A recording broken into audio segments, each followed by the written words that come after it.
si Mark Leonard, na ang batang ito magdadala ng joy patuloy sa tahanan ito.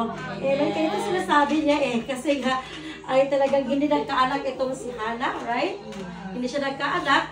Kaya, nung ginagrant ito ni Lord, sabi niya, Lord, ang batang ito ay ito'y aking ihahandog sa iyo. At yan po si Samuel. Tama ba mga kapatid?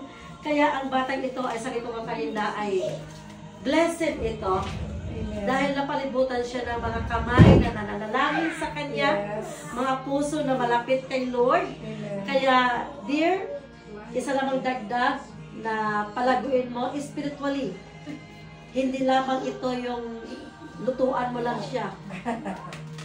Kundi yung ihanda mo yung Word of God sa lapag niya nang sa ganun ay ito'y kanyang magiging habit